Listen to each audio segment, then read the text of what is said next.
All right. Hi, everyone, and thank you so much for joining us at this session of Cloud Talk. So I really appreciate you guys taking the time out of your lunch hour to join us and attend this webinar. So let's jump right straight into it. So a week ago, it was World Humanitarian Day, which is a special day that commemorates aid workers who have either fallen or gotten injured in their line of duty. It also celebrates humanitarians who continue to risk their lives to support as well as to protect communities most in need around the world. So today, which is exactly a week later, Gen.T would like to commemorate this day in our own way. So we have invited two very young humanitarians who have been engaging in their line of work and working with marginalized communities in Southeast Asia for many years right now. And they will be sharing with us their experiences, as well as some of the challenges that they face professionally as well as personally. So before I engage a panel discussion with them, let me just run through very quickly the agenda for today. So the panel discussion is looking to be about 20 minutes before we enter a 5-minute Q&A session where we will be taking questions from the floor. So do feel free to ask as many as you want. After which we will be ending the session at about 1 p.m. So I would also like to share with you some guidelines and reminders. So just to remind you that this webinar will be recorded and the video will be published on our website together with an article after the event. Attendees will also only be on mute as well as view-only mode, but you can choose between gallery view or speaker view to watch this webinar in. I'm sure most of us are Zoom experts by now, so this is it's nothing new to us. And then you can also use the chat box below to ask any questions that you want, or if you have any comments during the session, please feel free to share with us as well. And finally, if you are posting about this event on social media, don't forget to tag us at @GenerationT_Asia, as well as #GenerationTAsia. All right, without further ado, let me just introduce to you our two panelists for today. So first up, we have Heidi Kwa. Heidi Kwa is the founder of Refuge for the Refugees, which is a Malaysian NGO that provides opportunities as well as education to children of the refugee community in Malaysia. Hi, Heidi. So she's been doing this for a really long time. She started Refuge for the Refugees at 18 years old, and her efforts have been recognized recently, actually. She recently was presented with the Young Leaders Award by Queen Elizabeth in 2017. Our second panelist is Vanessa Ho. So Vanessa helms Project X, which is Singapore's only non-profit organization that provides social, emotional, and health support to people in the sex industry in Singapore. So since she joined Project X in 2011, which is almost a decade now, she's spearheaded initiatives such as Human Rights Defenders Program, which provided current and former sex workers in Singapore with training in skills such as digital storytelling, as well as suicide intervention.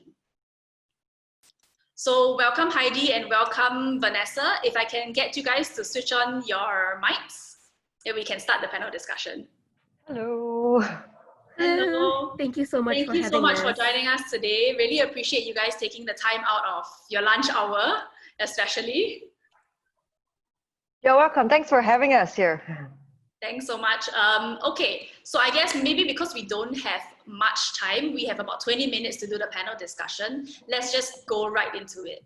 So I think it would be good to provide the viewers with some context if we got you guys to introduce yourself very quickly.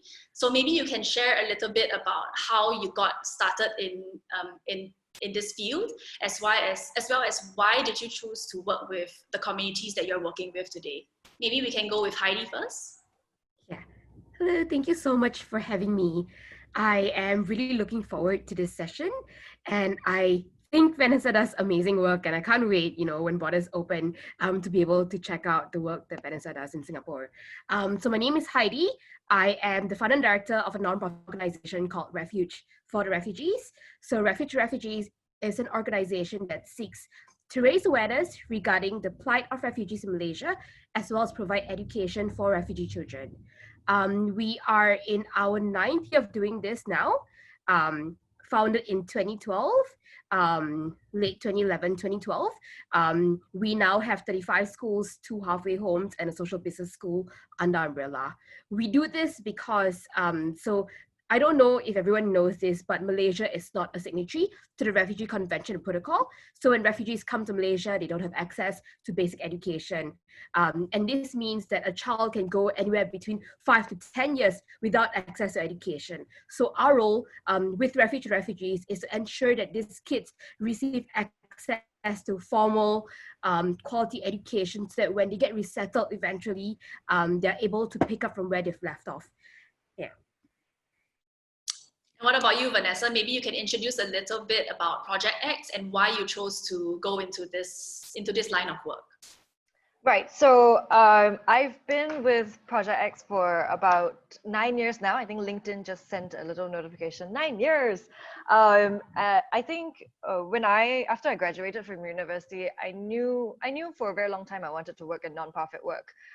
So when I graduated, it was the financial crisis when I graduated, and so I couldn't get a job, and I was kind of I was waiting on tables. I was waiting on tables at a cafe, which was very well known amongst members of civil society. So I spent a lot of time hanging out with people, talking to them, understanding, what's the situation in Singapore for the different communities. And I met the founder of Project X through that way, and I really admired the work that Project X was doing at that time. And so I hounded her for about 6 months to give me a job at Project X, and so she eventually did. But that's the boring story. I guess where I feel the affinity is that as a woman, as a queer woman, also. I have personally experienced various forms of discrimination, various forms of harassment. Still can experience this kind of stuff in this day and age, and so there's an affinity that I feel with the sex worker community, because that's also some of the stuff that they face on a very regular basis. Nowhere near what I've experienced is nowhere near what they experience, but still I do feel a sense of solidarity and sisterhood, and so I feel it's very important to support and walk together and journey together towards greater gender equality in society. Okay. So I guess both communities that we're looking at, the refugee community as well as the sex workers community, both face the problem of either being silenced or being underrepresented in society, right? So their situation obviously is also a little bit gray for both communities in the countries that we're talking about. So we're talking about Malaysia as well as Singapore. So let's talk about the refugees in Malaysia first. Correct me if I'm wrong, Heidi. As of June this year, I think we're looking at about 180,000 refugees and asylum seekers registered in Malaysia, right? And mostly are coming from Myanmar as well as countries such as Pakistan and Yemen. Yeah, that's but right. Like you mentioned, right? Malaysia is not a party to the UN's 1951 Refugee Convention or Protocol, which means that it technically doesn't actually have an asylum system in place to kind of regulate the status as well as the rights of these refugees. So as someone who is working so closely with this community on the ground, what do you think are the biggest challenges that you face as operating an NGO that supports this community? Yeah, I think some of the biggest challenges that we face is getting people to understand the plight of refugees in Malaysia, right? So a lot of times people look at the refugee community and basically just, see them as illegal immigrants, people coming to the country to steal our jobs, people coming to the country to kind of like earn a better living in that sense. And there's a huge discrimination against the refugee community. And even more so in the past couple of months, right? With the pandemic hitting, and the movement control order in place, we saw so many Malaysians, a lot of people banding together, but also we saw a huge target on the refugee community. People started saying that like, oh yeah, the community carry the virus. They stay in really like dirty environments. There was just, it's just really perplexing how people just do not understand, what does it mean to have to flee their country due to persecution and war. So I think one of our biggest challenges is to to kind of educate people and tell them like, hey, like this is the plight of refugees in Malaysia, and this is what you can do. These are some of your responses. How can we better support the community and not work against them? I mean, if we were on the other part, you know, if we were walking in their shoes, we would want people to be able to support us as well. Yeah. And how has your NGO been doing that to kind of raise awareness and also to kind of break down barriers between the refugee community as well as the local community? Yeah, so when we first started off as kids, it was right after high school. We did a lot of awareness campaigns, a lot of road shows. And while that was great, it felt like it wasn't really getting anywhere, right? There's only so many road shows you can do, so many shopping malls that you can kind of like set up your booth in. And a lot of times, you know, Malaysians being Malaysians, probably like when you're in a shopping mall with your booth, they see you and they kind of like take a big detour so that they avoid you. Yeah, and that's just the hard truth, right? I mean, I catch myself doing that sometimes, you know, when I'm walking in a mall and I see someone wanting to approach me and I'm like, no, not today. Yeah. So it helps me understand a bit more like how do we properly reach people. And we started then taking it a lot to social media, telling stories on the ground, you know, telling stories you know, not just hard-on advocacy with the government, writing policy papers, you know, and going for parliament meetings. While that was really important, we started doing more social advocacy through storytellings, you know, through just early this year, right before we went under lockdown, we actually did a human library concept, you know, in a shopping mall in Malaysia where people could come by and actually have conversations with the refugee community. And we realized then people, you know, started gaining a much better understanding of like who refugees are. And that's really what we've been doing a lot more of late, using social media to do social advocacy work. Okay. So I think social media would be a pretty good platform, especially because it's a more accessible platform for especially the younger generation now, right? Yeah. So am I correct to say that your target audience right now would be generally the millennials as well as the Gen Z? Yeah, I mean, let's be real, right? The older generation can be stuck in their ways. so I guess like we start having, I think we see the increasing importance in engaging the millennials and our peers, so that hopefully, fingers crossed, they will be able to influence their parents and pass on to the next generation, right? Yeah. Okay. So Vanessa, I want to talk to you also a little bit about your work. So sex work, I would say, is still considered quite a taboo topic in many countries in Asia. To even raise it up in the conversation is quite unusual. So maybe talking about Singapore specifically, because that's where Project X operates, it isn't considered an offense, right? Sex work, if I'm not wrong. But it is still highly monitored as well as highly regulated by the government. And its related activities are also criminalized. So you can't own a brothel, for example, or you can't be seen publicly soliciting for the purpose of prostitution. So you've been with Project X, like you mentioned, for almost a decade now. And you've worked with so many sex workers along the way, including some of which are now part of your team, right? What do you think are the most pressing issues when it comes to what the sex workers in Singapore are facing today? What Project X's biggest challenge? Yeah. Thanks for the question. I think what are some of the biggest issues? So you're right in that sex work in Singapore exists in this gray area. So in practice, what happens is that there is a small group of people who get to do this legally, and then there's a much larger group of people who are constantly being policed and constantly being arrested for doing this not so legally. And those people who work as sex workers illegally tend to not qualify to be part of the licensing system. So the numbers are about 800 people are licensed sex workers and about 4,000 are unlicensed sex workers. Those are just some figures released by the university recently. I would say the biggest issue is really the access to justice, right? And it's an issue that we've been lobbying around for a very, very long time. The fact is that for sex workers who do not have legal status in Singapore, if they are victims of a crime, they have very little access to the justice system, whether it's going to make a police report, whether it's finding a lawyer to represent them in court. They don't know where to go, and they're also fearful of accessing those services. So for example, if I'm a sex worker who has been robbed, I go to the police, the first question the police is going to ask is, how did you get robbed? Where were you? Who is the person who robbed you?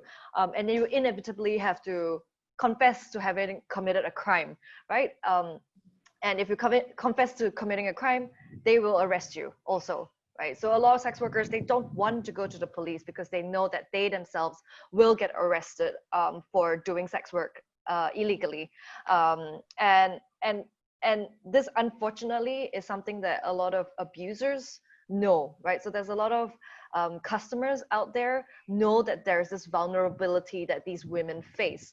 And so they target these illegal sex workers. They know, okay, if I can go and rob this illegal sex worker, she's not going to report to the police. If I rape this illegal sex worker, she's not going to report to the police, and I can get away with it.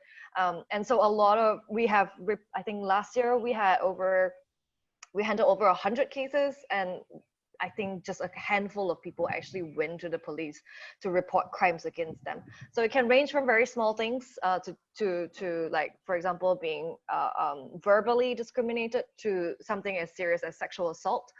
These are the range of crimes that happens to sex workers that do not get reported to the police. Yeah. So just going back to your first point, how does the government actually determine who can get the license and who can't get the license? That's a very good question. They have set certain restrictions. Only 4 nationalities can work in the licensed sex industry. So that's people from China, people from Thailand, Vietnam, and Malaysia. These are the 4 nationalities that can work in a licensed brothel. So if you don't fall in these countries, you don't get to even apply to be a licensed sex worker. You have to be between the ages of 21 and 28. So if you're younger, if you're older, again, you do not qualify. You have to be legally female. So on your identity card, you must be legally recognized as a woman. So if you are transgender, if you don't have the required documents to show that you have done your surgery, then you do not qualify to be part of the licensed the licensed brothels. And so everybody there ends up on the streets, right? Yeah. Very unusual way of kind of judging.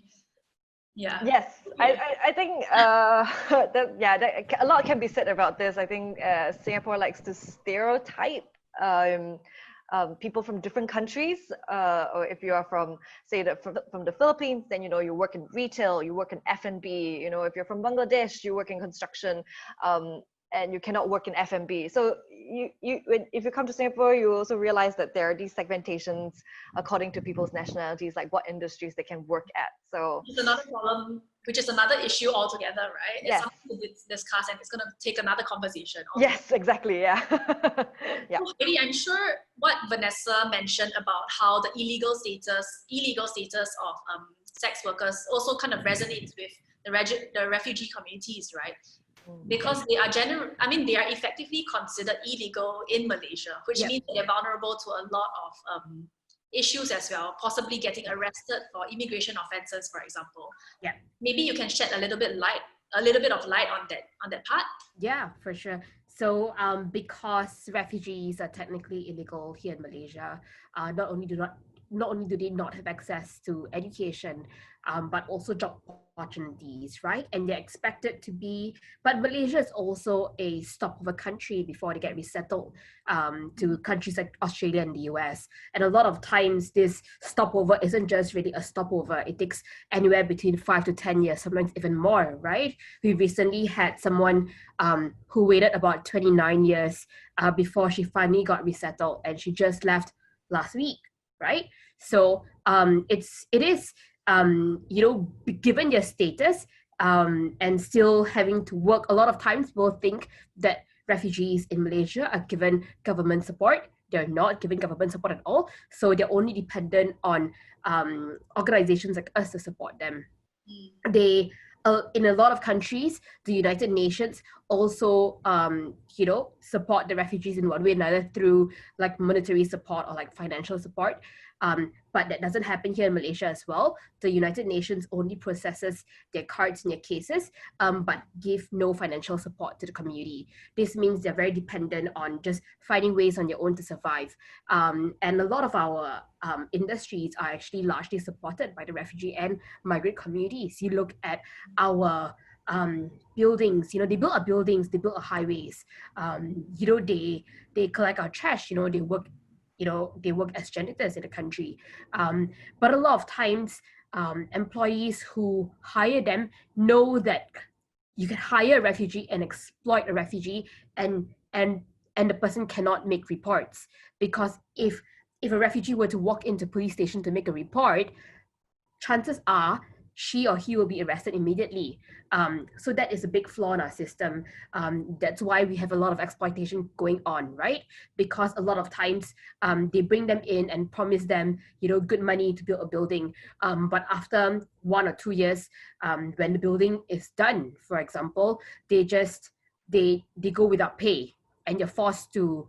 A lot of times they are forced to live within the construction area as well, and they're not allowed to leave the perimeters. And we saw that increasingly during the MCO, where they are not allowed to leave the perimeters. And a lot of times during the MCO, my organization worked towards providing food aid for 1,000 families every single week. We're still doing that right now. A lot of times we would have to kind of pull a hole through the fences and throw in bags of rice and bags of food, because they're not allowed to leave the perimeters of the construction site. Okay. Yeah. So this is a question for the both of you. So, I mean, we got a sense a little bit about how the local law is like in Singapore and in Malaysia with regards to these two communities. So how does it actually affect how much you guys can support them, these communities? Maybe we can go with Vanessa first. Sure. Yeah, it's very difficult. I mean, the sex industry is largely underground in Singapore, right? The paper says that there are about 4,000 unlicensed sex workers in Singapore. I think our reach is maybe half or even less than that. And in terms of meaningful, deep engagement of the community, I think it's like maybe about 10%, 10 to 20% of the community that we genuinely reach out to and that have a good relationship with, such that they trust us to come to us for advice regarding legal matters and regarding other matters, social matters, health matters, so on and so forth. So it is challenging due to the underground nature of the industry, which is how the exploitation happens, and exactly what Heidi is talking about, that we have to go and find them, right? And the internet is the new space in which the sex industry has moved into. Gone are the days where you just walk down the red light districts and you can talk to the sex workers, right? That still happens, but at a much smaller scale. Everything has moved into the internet, the dark web, and to build trust over the internet is so much harder, right? If you see me in person, okay, I look like a weird person, I'll be fine, I'm not a police officer. But over the internet, you can't tell.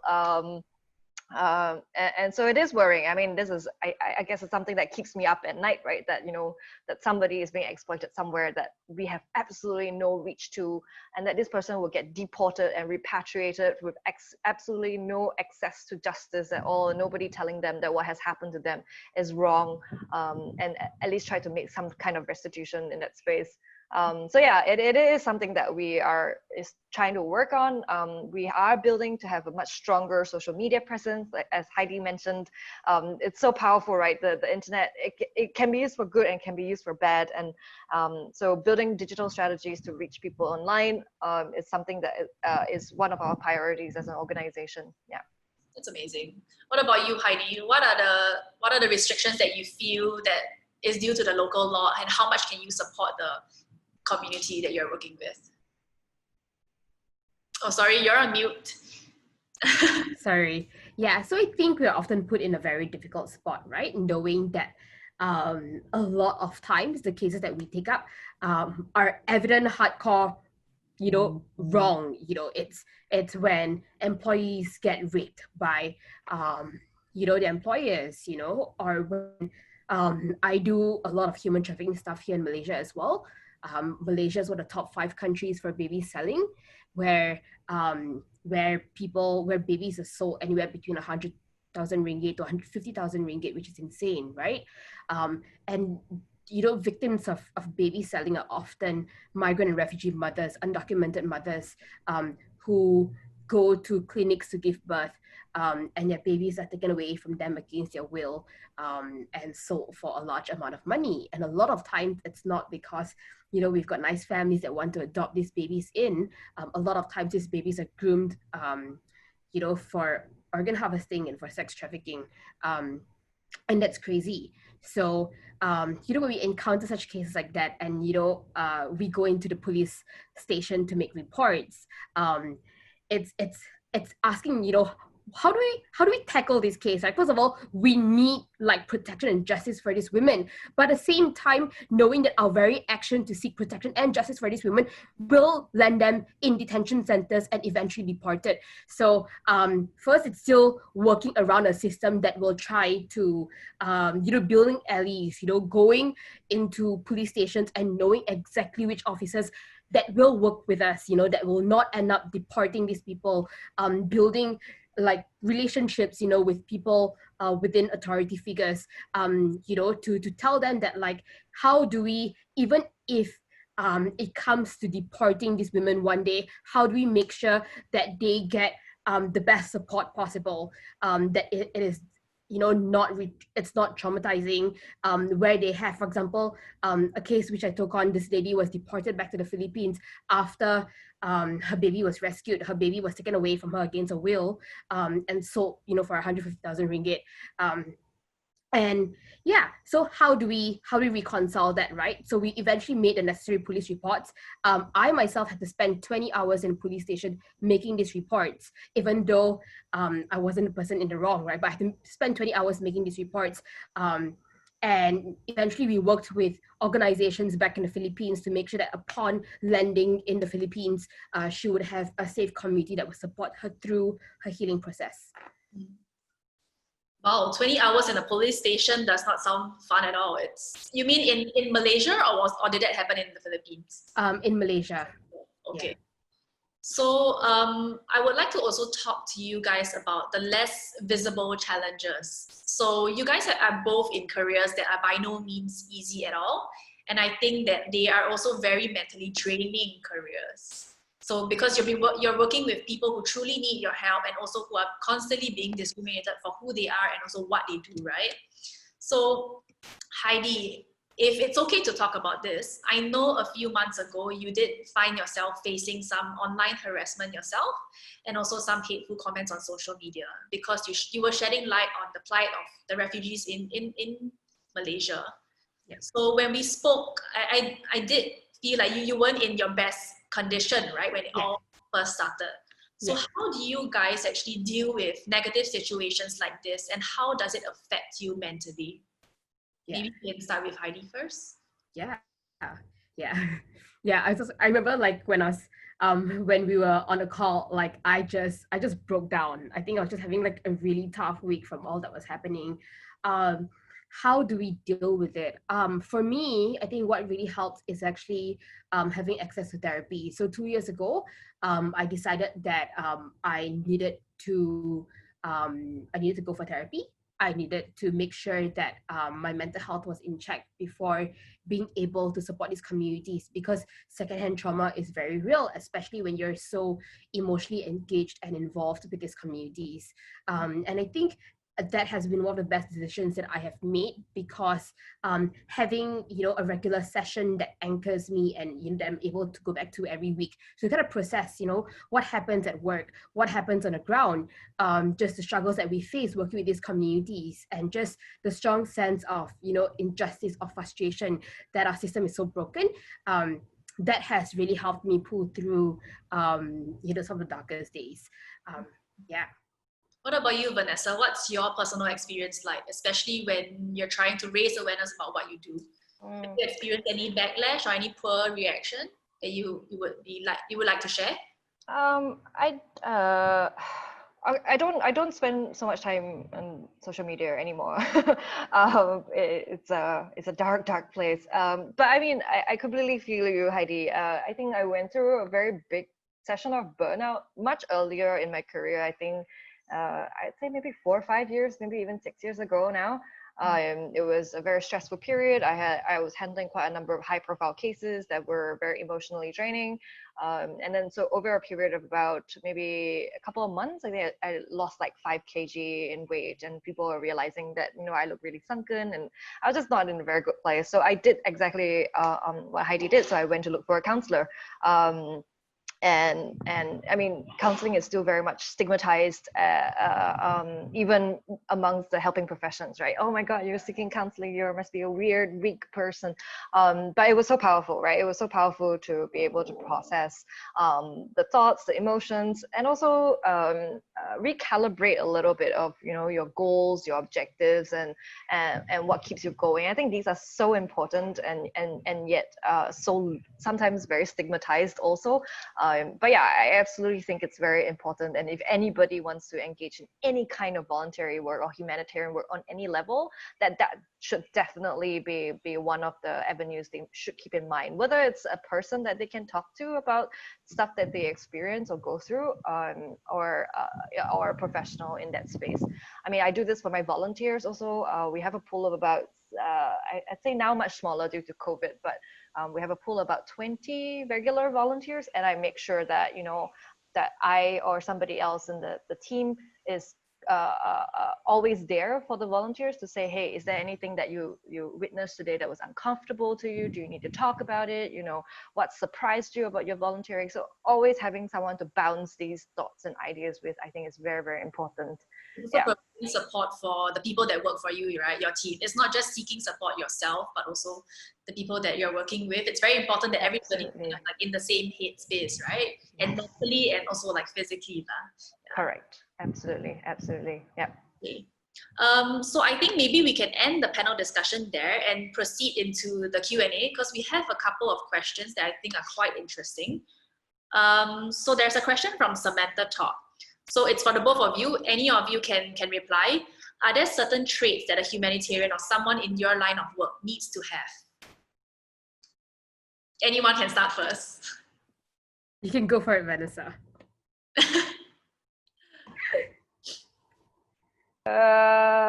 Okay, so I will have two traits that I think a humanitarian needs to have.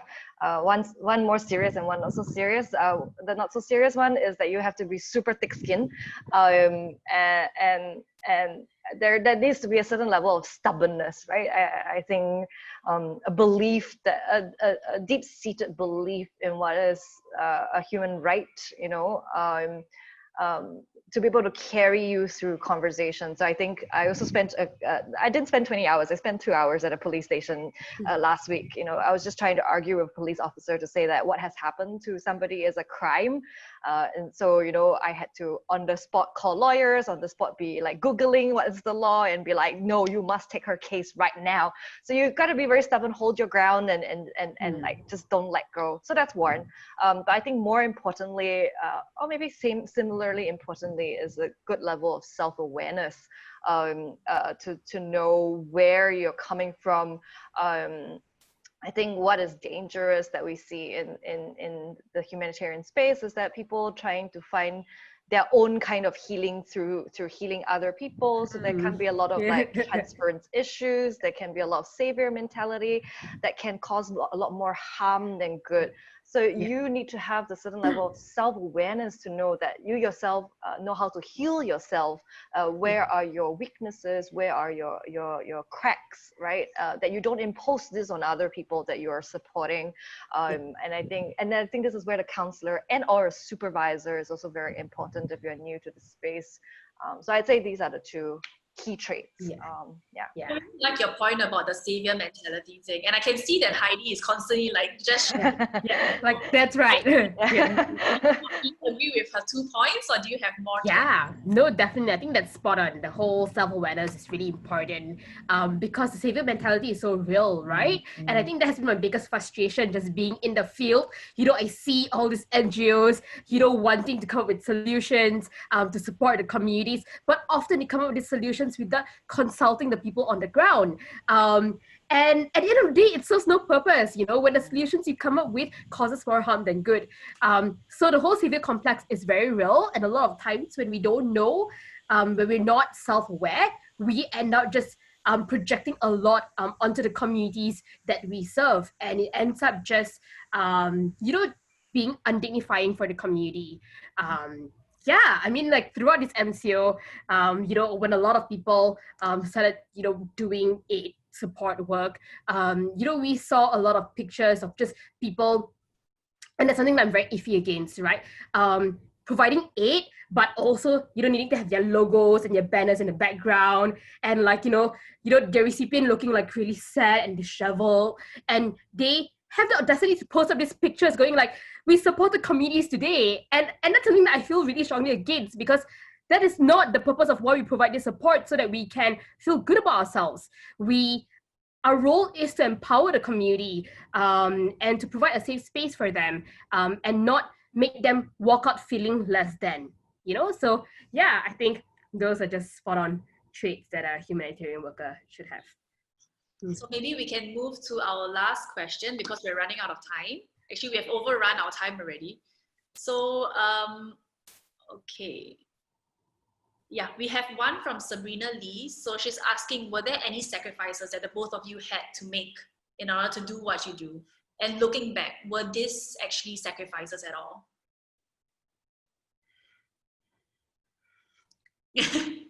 Anybody can go first. Yeah.